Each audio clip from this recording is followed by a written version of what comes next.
Hello, welcome to this video, Unit 2, Lesson 1, Part B, second part. And in this video, we're going to talk about using our graphing calculators, the TI Inspires, to calculate limits of functions. So this is going to focus around number 8 here.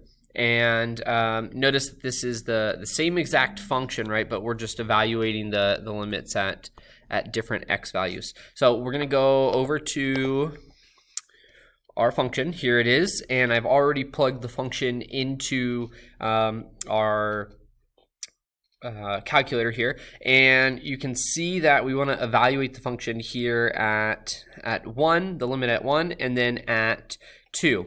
Now you can kind of see something's going on here at 1. We have an asymptote, and we want to calculate that value, and then we want to do the same thing at 2. So how you're going to do this with the calculator is we're going to go to menu, go to table, and we'll do split screen table, right? And this will allow us to look at the graph and then also see our table here.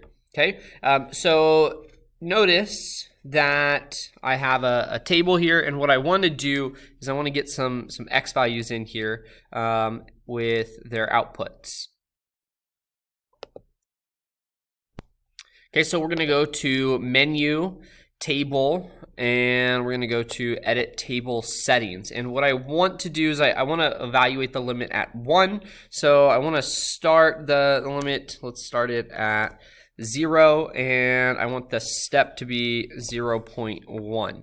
Okay, and you'll notice when I do this, here's my x values. Here's the output. Okay, at 0, I have an output of 1, and we want to get really close to 1. So notice my values are increasing, and then when I get to 1, it's undefined. Okay, and when we go past 1, at 1.1, we have -4, -1.7. So it's looking like here that these values are going to infinity. And what I'm going to do is I'm going to look just a little bit closer. So I'm going to change my step from being 0.1 to 0.01.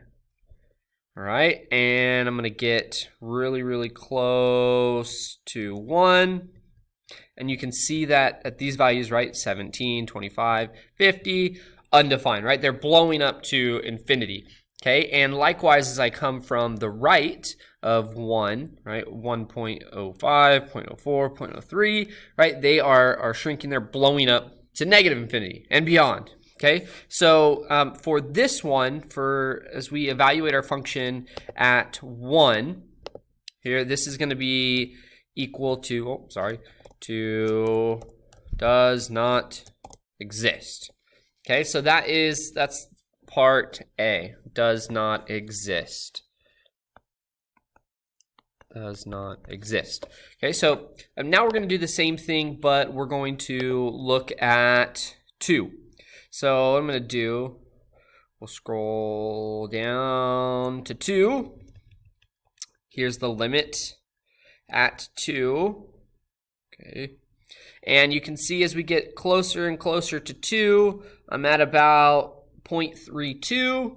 At 2, it's undefined, and then at 2, I have 0.33. So these values here, 2.01 and 1.99, those are they're pretty close, right? So as I come from the left and then I come from the right, it's looking like they're close. I just want to make sure.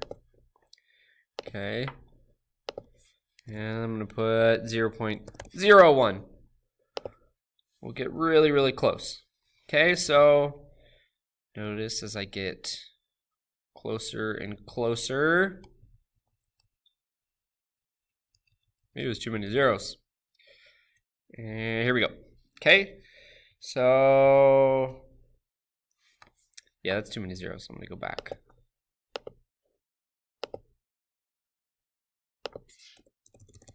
.001. Okay, and so as I get close to 2, that was way quicker. So notice it's 0.332, and then here 0.338, 8. Okay, so the limit here as it goes to 2, let me edit this. As it goes to 2, that's going to be approximately 0.333, right?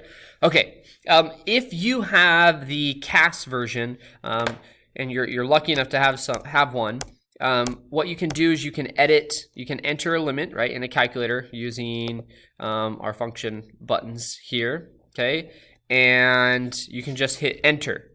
And when you hit enter, it will tell you the limit. And there it is 1/3, right? And then if I copy this again, and I enter 1, hit enter, it will tell you it is undefined, okay? So there you have it. And I'll write here, limit is equal to 1/3. All right, so that is this video on calculating limits using our TI Nspire, okay? Catch you next time.